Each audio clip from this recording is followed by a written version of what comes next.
Margin call of duty, Charles. I mean, people know that I know virtually nothing about finance, and you are a deeply experienced expert in the field. So I took a bit of a risk here coming up with this poster today because I don't really have a very good idea what a margin call even is, but I thought it had to do with when your stock portfolio loses tons of money, somebody calls you up and is like, you owe us money due to this margin, so we're calling.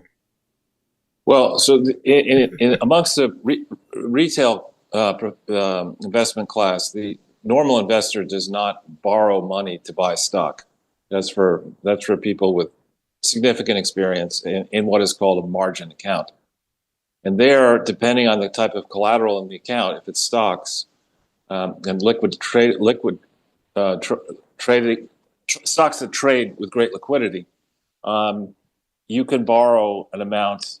If you have 100,000 in the account, you can actually borrow up to $100,000. But if, roughly speaking, if the value of your account declines, you've got to place additional money in the account. That's the so-called margin call.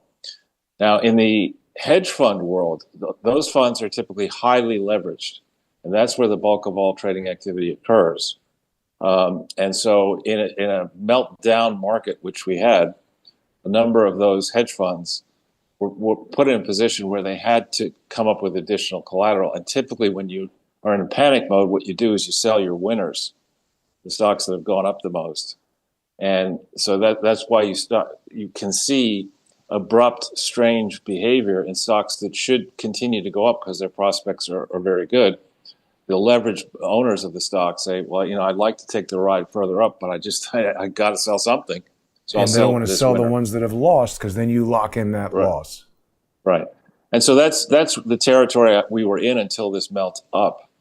But going back to base principles, I think the Trump team, in particular Scott Bessent, and some of the other business types who are speaking about this, they get the fact that from 2007 to 2009, Wall Street got a bailout.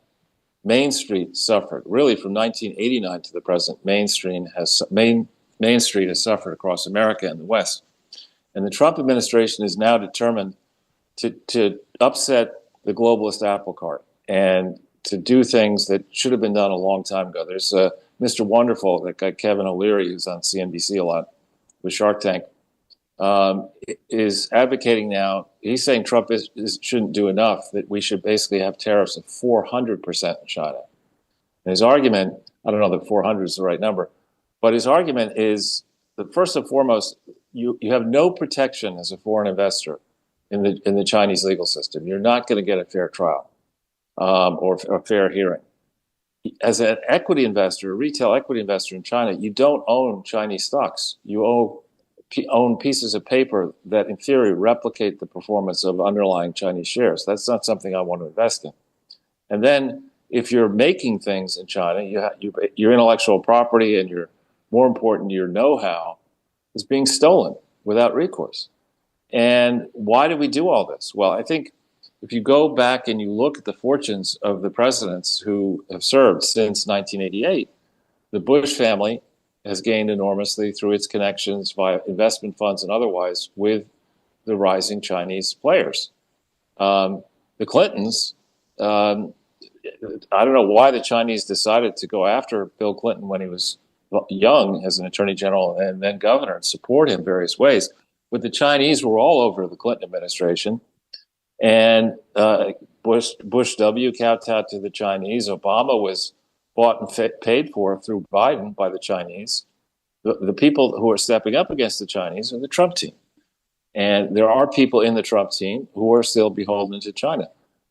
We still haven't gotten the full story on the degree to which the Biden family was paid off, the wider Biden family was paid off by the Chinese. We know that Hunter Biden and his associates got involved in an investment fund that they shouldn't have had, and that China was a multi-billion-dollar player in that fund. I mean, that's outrageous behavior. And it explains, I think, a lot of the willingness by the Biden administration not to discipline the Chinese in the way they should be disciplined. So across the spectrum, there are some American companies that don't. GE would be a great example of a company that lost its way. But thankfully, there are a lot of companies in America that are innovators and are really bringing groundbreaking products and services to the market and want to compete everywhere, including China. So it's time to tell the Chinese the lesson they need to hear, which is that we're not going to put up with their bullshit anymore. And that's what Trump is doing. And I think when people, as I had the fortune of doing this years ago, when you take a hard look at an American company from the inside, and you ask the financial types to say, in which countries am I making money, and in which countries am I losing money? I challenge a big American company to prove to me that they're actually making money inside China, because I say they're not. When you really think about the capital that's trapped there, the litigation risks that you have to endure there, and other risks that you have to endure there, you're just not making that much money in China. So I think a significant amount of investment is going to come into the United States. That investment is going to require labor and private sector labor and high paid labor. And we're going to see quite a resurgence in the United States because of this on Main Street. So, Charles, do you think that Trump kind of doing this 90-day pause to negotiate in good faith, is that him walking back his trade war, or was this it seems like he's still, everybody's freaking out and they don't want the stock market to explode. Is this a blunder, or is Donald Trump able to walk back the trade war? It's a course correction. He's not walking back the trade war. The trade war's on. It's just the pace of the war and the seriousness of the war. He's not walking that back at all, but I think he's giving breathing space for the highly leveraged funds and banks to trim their positions in anticipation of what comes next. I mean, people are fond of saying that the market sees through both the hype and the despair that the panicans and the bloviators like Jim Cramer will spout to get eyeballs and clicks on their various sites. I mean, there's a fundamental competition now for skilled private sector labor around the world. Our educational system is not turning out enough highly skilled, academically trained people. We've got major work to do on academia. We've got major work to do on vocational training, apprenticeship, things like that. We have major work to do in blue states in getting them to understand that if you want to talk about success stories around the world, it's not the UN, it's not the EU, it's Dubai and it's Singapore. If you go back, Dubai was a fishing village, a pearl diving fishing village. Singapore was nothing. In fact, Malaysia didn't even want to. It was part of Singapore was part of Malaya, and Malaya regarded Singapore as just a waste. And look what Singapore has become. Look what Dubai has become. We need a Singapore-like city inside the United States. We really need to. That should be New York City, but with the present mayor and the present governor, capital is never going to embrace New York City again. So that's, when a city-state decides to get serious about attracting foreign capital on a fair basis and creating holding company structures for multinationals that make sense and are fluid and transparent and comport with the world order, that's when a city-state and its citizens can really flourish. I mean, the wealth created in those two places, Dubai and Singapore, is astounding, with I think Singapore being a better model than Dubai.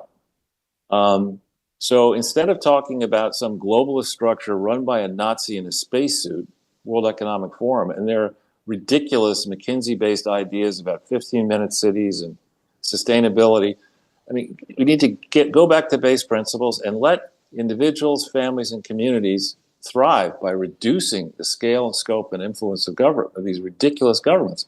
And we're sitting here rushing up to tax time, and every day I see a new Doge story about how much money is being wasted, while at the same time, all of us who pay taxes are required to pay our taxes in full on April 15th. Yeah. A lot of people have got to be wondering, why the hell are we doing it? To send money to fucking Turkmenistan so it can go back to Stacey Abrams' nonprofit? They have transgender mice there being oppressed, in Turkmenistan. Turkmenistan, by the way. Yeah, or of all people to send money to a nonprofit to buy more fuel-efficient refrigerators. Why would you pick, Stacey Stacey Abrams? Abrams. She's going Why to put eat her all the together with food. a refrigerator? I mean, it's not a smart idea. Now, Charles, I have something to share that I'm sure you will scoff at, or you're likely to scoff Okay. at. I'm using AI to do my taxes. Oh boy. Yeah, see, I knew you'd scoff, but it's good. Not the subject of this show, but it's extremely interesting. I think I'm going to start doing some more shows about AI, some practical applications. I know a lot of people don't like it and are worried that it's going to destroy the world and all that. I don't know. I think it's a little bit like kind of any other major technology that's shifted. I mean, nuclear power could destroy the earth, a car, burning fossil fuels and all that. But there are good things there. Anyway, I didn't mean to interject with that, although sort of I did. So what can we expect now, Charles? I mean, I don't think Trump was backing down. I think what he did was, look, like it or not, I was thinking about this. I was taking a walk in the park today, and they have 2 dog parks in one. And one is supposed to be for large dogs, and one is for smaller dogs. And I noticed in the large dog park was this particularly energetic but small dog. And I wonder why the person put him there. Then, coincidentally, I noticed a dog that seemed too large for the small dog pen, but he was docile. And I began thinking, is it better to be the large dog in the small dog pen or whatever? And then I thought, New York is sort of like the big dog pen, and Trump was the biggest dog here. Trump is the biggest damn dog around, and he just put the whole entire world in a headlock, gave it noogies for a couple of days, and everybody was like, hey, let go. He's like, all right. And he did. Yeah. Well, actually, I was answering questions about this for a Russian TV station last night. The numbers are a helpful thing when you're thinking about finance and economics, and the numbers are very clear.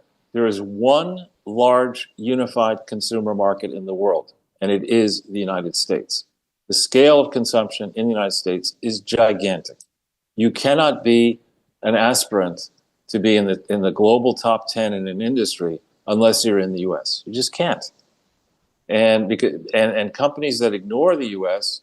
will not be able to, the U.S. market and its customers will not be able to innovate at the same pace as American companies for some time to come. Now, will that change? Eventually, perhaps. But as of this moment, the European Union is a proven failure. It is a bureaucrat. It is an insane asylum for bureaucrats. That's what it is. Its population is shrinking. The indigenous peoples of Europe are being swamped by immigrants who don't want to assimilate, indeed want to destroy European culture. That you're seeing across from Scandinavia down to Spain, you're seeing it.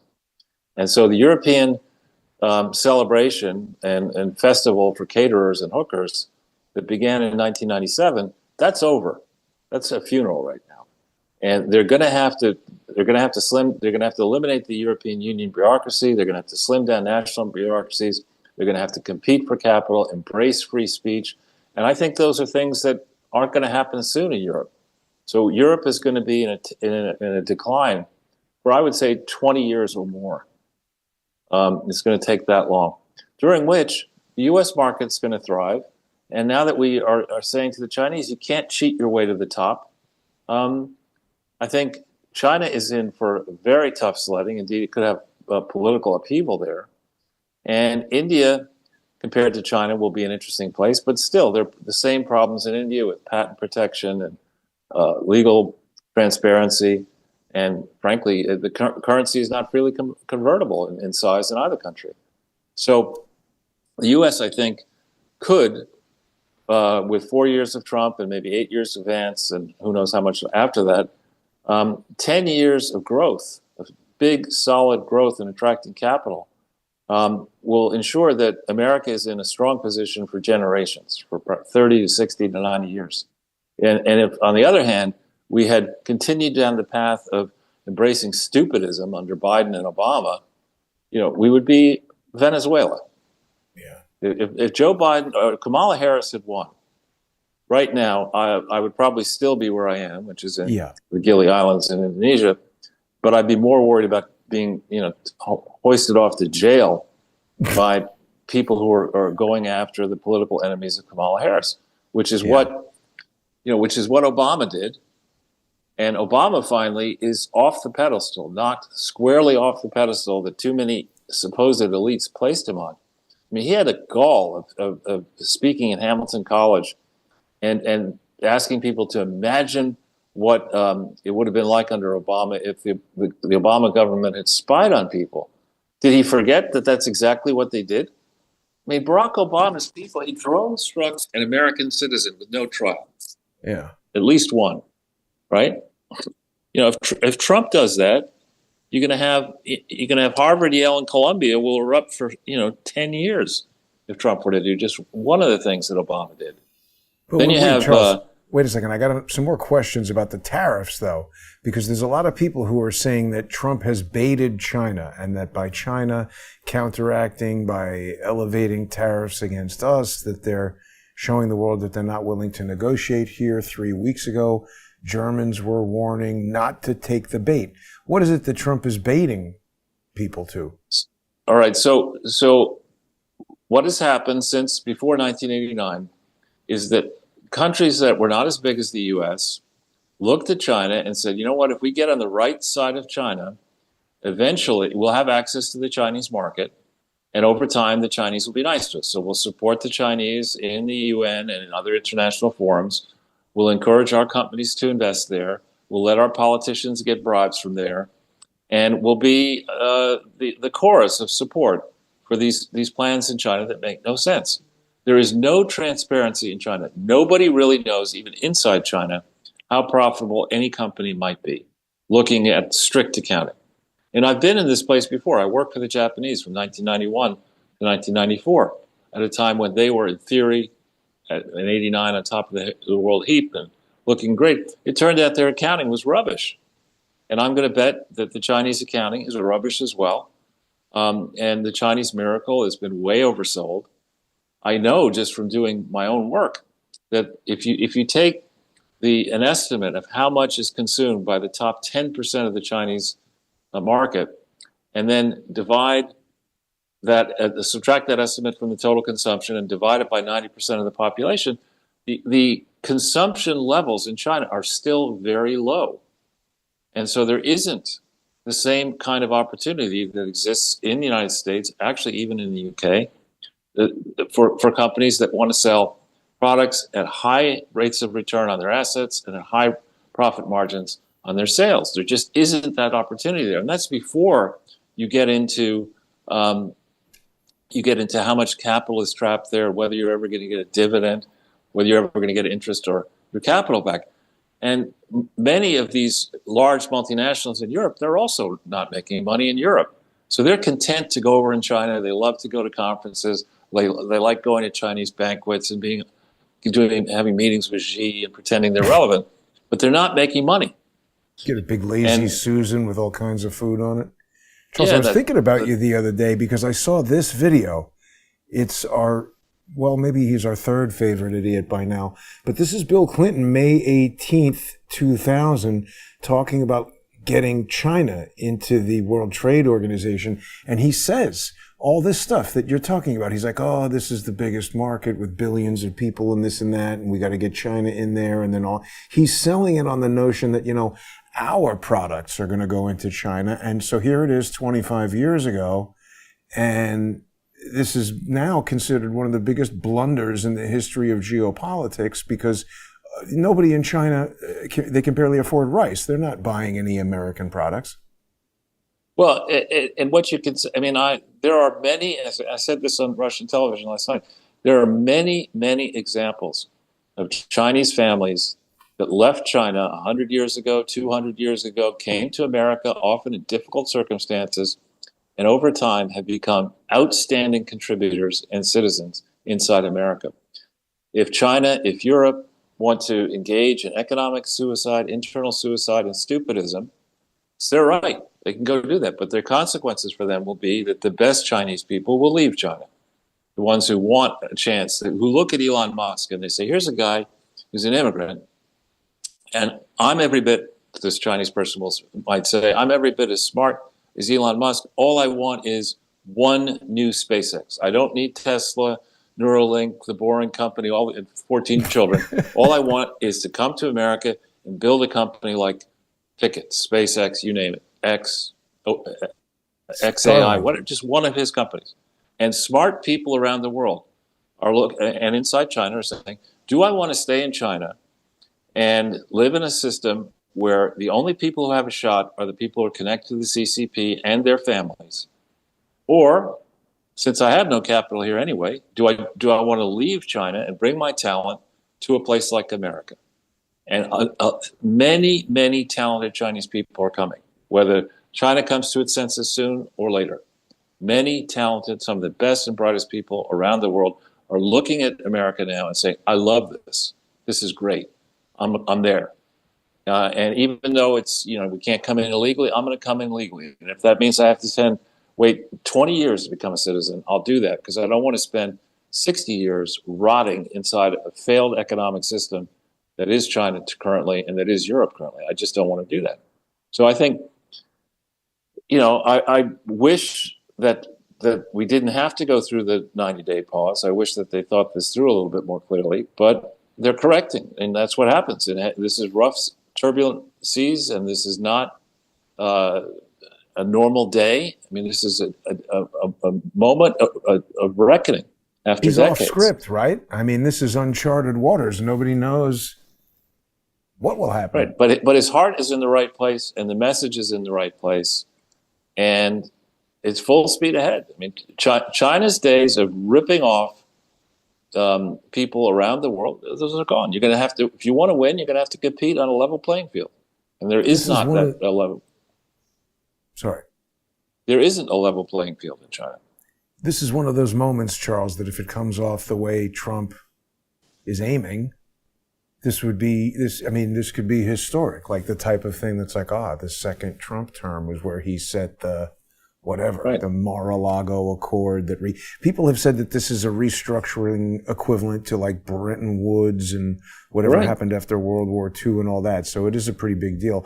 Now, Charles, we only have about another minute or two before we make our way over to the First Amendment Forum. There's still a lot of stuff to discuss there. This was very unfortunate. Odyssey had issued this whole statement that everything was cool with Stripe, and then now today, they said Stripe, without warning, terminated their account. So everybody who is subscribed on Odyssey still has access to the sponsor-exclusive content. Nobody needs to do anything. But unfortunately, today, you can no longer sign up and sponsor on Stripe. So I hope that people who want to become sponsors today and join us for this next segment will go to crowdsourcethetruth.substack.com or subscribestar.com or patreon.com/crowdsourcethetruth. Also, people who subscribe to me on X at JG_CSTT are going to get the sponsor exclusive content. I'll have more information about what's going on with Odyssey and Stripe and all that later in the week. And Charles, when we get over to the First Amendment Forum, we need to talk about a new development here with the alien enemies deportation. Obviously the Supreme Court said, hey, D.C. District Court judge can't really rule on stuff happening outside of the district where there's not a movement in front of them that's relevant to the case. So now, today, federal judges in New York and Texas are blocking the deportation, and I suppose that they have read the ruling from the Supreme Court, which I must admit I have not. I'm going off of Turley and other people. But the point is, these judges have obviously read it and filled themselves in the cracks here. Now, I have not been before this judge, Alvin Hellerstein, but I know that he presided over a lot of 9/11 stuff. And given what I know about the Southern District of New York and 9/11, I would say he's likely a swamp creature. And then I've never been in court in Texas, so I definitely know this other judge. I don't know this other judge. But Charles, this is what's going to go on, I think, indefinitely until we get some new legislation that can control this. I agree. It's messy, but I think Trump he's not going to be pinned down like Gulliver by a bunch of Lilliputian judges. It's not going to happen. He's going to keep doing. He's going to abide by a proper interpretation of the law, that doesn't place district court justices in control of the presidency. They're jamming up the works for the time being. But Charles, we'll be back in just 5 minutes. I hope people will stay with us and join us for the sponsor exclusive segment. Thanks for tuning in, everyone. Thanks for everyone who supports the show. Thanks for everyone who is supporting Odyssey. Really like Odyssey. They're getting screwed by Stripe. But don't worry about that. It'll be fixed soon. We'll be back in 5 minutes. Stay with us.